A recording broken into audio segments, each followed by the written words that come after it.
Okay, I think that's almost everyone logged in at this point. Good morning. Hello, everybody. Thank you for joining us this morning.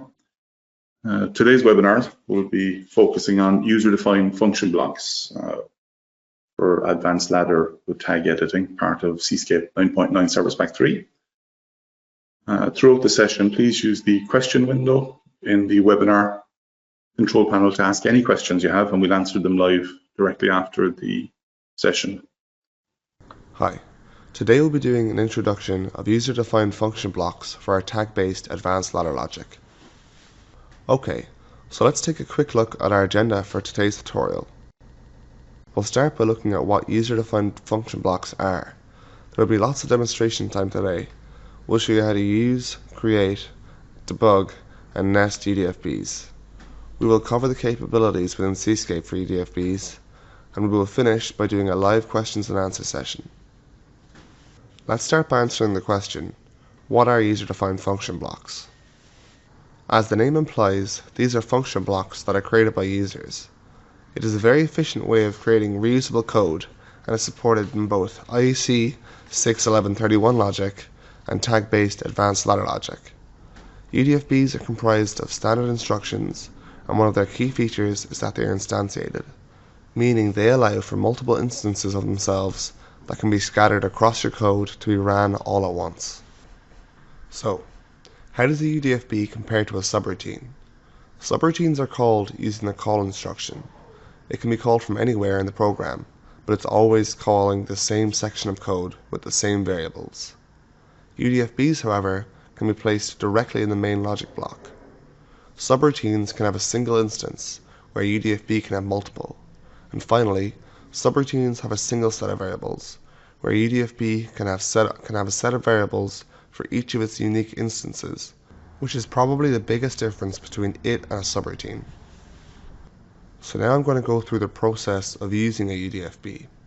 First, you have to create your UDFB.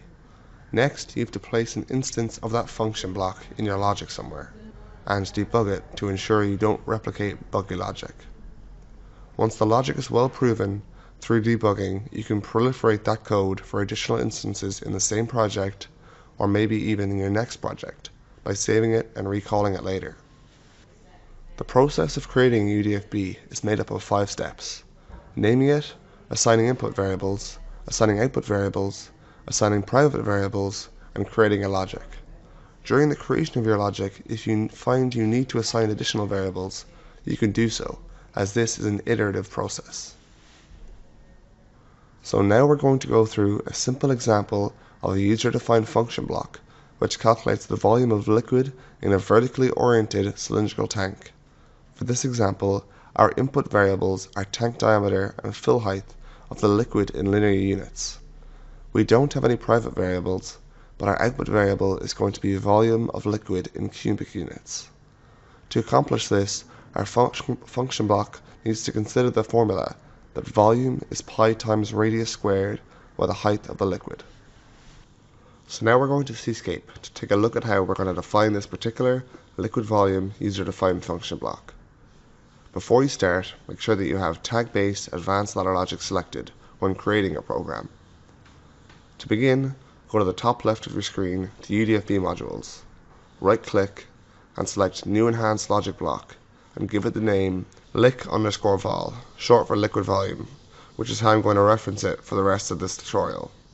Alright, so now with our UDFB created, we can see this screen, which looks very similar to a subroutine, but remember, they're not the same. So as you can see, when I created my new UDFB lic volume, a new window was created for it in my project variable window, under retained variables. We start by assigning our variables to liquid volume, and do this by right-clicking, scrolling up, and selecting Add Variable. For UDFBs, we're prompted between selecting an input parameter, output parameter, or private variable. So now, let's enter our input and output variables. First, we'll enter our input parameter diameter as type real. Next, our input parameter fill level as type real. And lastly, our output parameter volume as type real. Okay, so now we're ready to code. So let's begin by placing down a normally open contact here. So now let's place down an always on tag onto our contact. What I would usually do is place an always on variable that's tagged to S7. But in this case, we already have an array that's been created called S that's tagged to all the system bits. Therefore, S sub 6 is equivalent to always on because arrays are always 0 based, making S sub 6 equivalent to %S7. So I'm going to go ahead and add S6 here. Next, we're going to add a math expression. So to do this, go to the left of our screen to Math Operations, grab an expression, and place it here along with my top rung. Okay, so let's begin to write our equation. So to reiterate, the volume of water is calculated by multiplying the radius squared by pi by the height of the fill level. We're working with real variables, so I'm going to adjust the settings as such by clicking here, scrolling down, and selecting real. To start, we first have to place down our volume variable, and to do this we can't just write volume, but we have to call lick_volume to gain access to it. So we write lick_vol dot volume equals. So now we want to get the radius, but we don't have it, but we do have the diameter. So open bracket lick_vol dot diameter, and we're going to divide that by 2 to find the radius, and close bracket. So before I square it, I'm going to add in pi at the beginning. So 3.14159, and multiply that by the radius. To square my radius, I'm just going to multiply it by itself. So open bracket lick_vol dot diameter divided by 2 and close bracket again. Okay, so now the last variable to add is fill level. So I'm going to add that to the end. So multiplied by lick_vol dot fill level. Okay, so now everything seems fine. I'm going to click OK. Alright, so it's popped up and everything seems fine. Okay, so we've created a basic UDFB which takes the diameter and fill level of a tank and gives back its volume. So for example, if the inputs are in inches, the output would be in cubic inches. If it's in meters, then the output would be in cubic meters. So once we've created the logic of our UDFB, the next step is creating a unique instance of that function block and to place it somewhere in our logic. Before we start using our newly defined function, let's assume that in this application, the reason we created our UDFB was to quickly calculate the volume of water in multiple tanks. So to make this example more realistic, we're going to create an array of tanks, and to make it even better, we're going to utilize the structure feature so that we can have a series of variables in a structure format all tied to an array of tanks.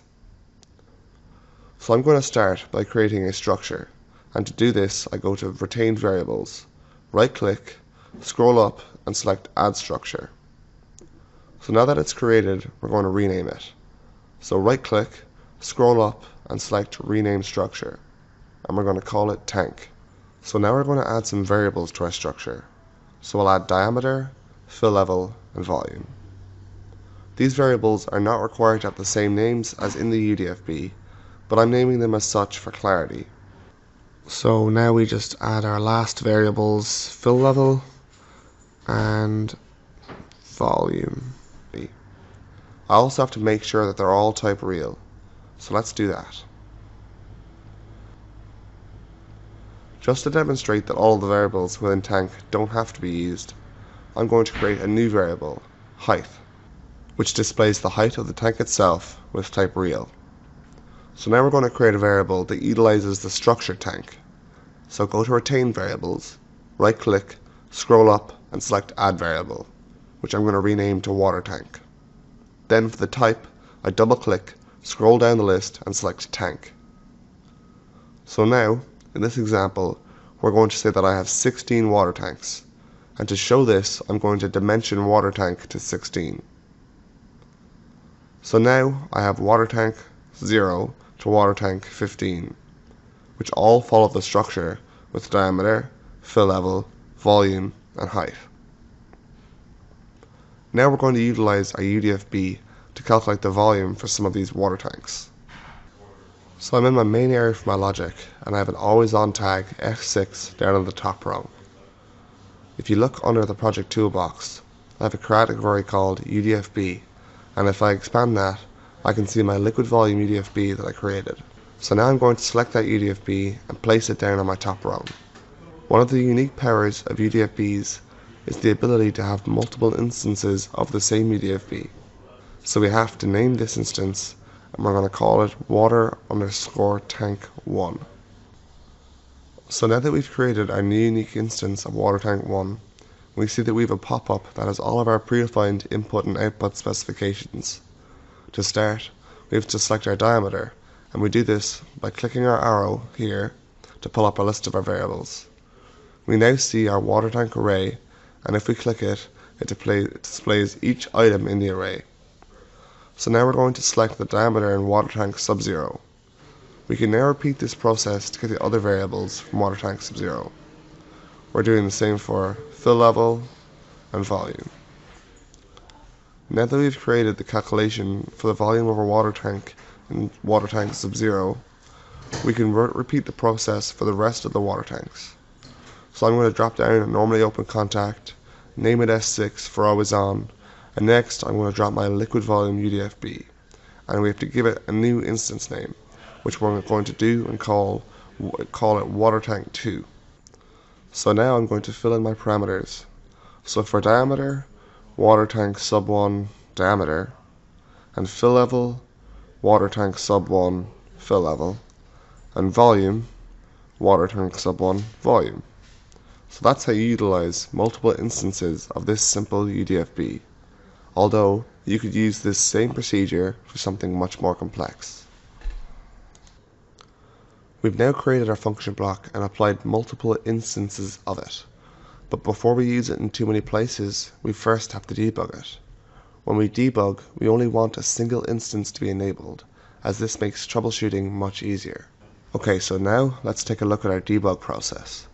To reiterate, it's very important when debugging that you only have one instance of the UDFB you want to debug running. So I'm going to change this normally open contact in my second instance to a normally closed contact, so that only my first UDFB is running. Okay, so to debug, I'm going to move from my main module to my UDFB module. I could enter debugging mode, but for the math expression block, it doesn't show any live data. So for more effective debugging, we're going to be utilizing the data watch feature, which is this icon at the top of the screen. So here you can see I've added my tank diameter and fill level, and that my UDFB is calculating the volume. So just double checking this calculation, it does look good.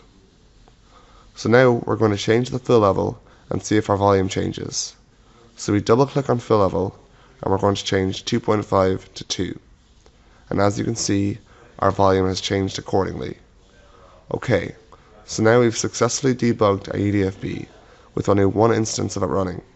So now we can go back to our main loop and with confidence add as many instances of this UDFB that we need. Now we're going to talk about some of the other capabilities with UDFBs within Cscape. You can effectively cascade UDFBs, meaning you can have the output of one function block as the input to another function block. To do this, you must follow the rule of having only one UDFB per rung, as you can see in the images on screen at the moment. You can protect your function blocks with OEM Protection. So how does this work? Well, lots of OEMs or system integrators want to give their users the ability to use Cscape, but don't want to actually give away their intellectual property. So OEM Protection allows users to use logic in their programs without being able to see the contents of that logic. This approach within UDFBs allows you to provide function blocks to your users where they can add their own inputs and outputs but can't see the logic behind it. To get this feature, you must first enable security, turn on OEM ladder support, and for that particular UDFB that you want to protect, right-click and select OEM Protect. You can import and export user-defined function blocks. This can be very useful if you want to build up a library of UDFBs that you can use from project to project. To export a UDFB, you right-click on it in your Project Navigator section, select Export and name your file. and if you wanted to import that same UDFB in another project, right-click on the logic modules in your Project Navigator window, select Import, and retrieve the file name from earlier. There are a couple of features that we don't have yet, but we are working on. For example, a formal UDFB library function, and the ability to add a graphics element to our UDFBs. You can now nest your UDFBs. So what does this mean? It means you can create a UDFB which embedded in its own logic contains another UDFB. So now we're going to go through a nested UDFB in Cscape. So we're taking a quick look at two UDFBs. The one on screen at the moment is called volume to gallons, which is 2 inputs and 2 outputs. One input is the cubic volume that was previously calculated, which can either be in cubic meters or cubic feet. The other input shows whether the volume coming in is metric or imperial.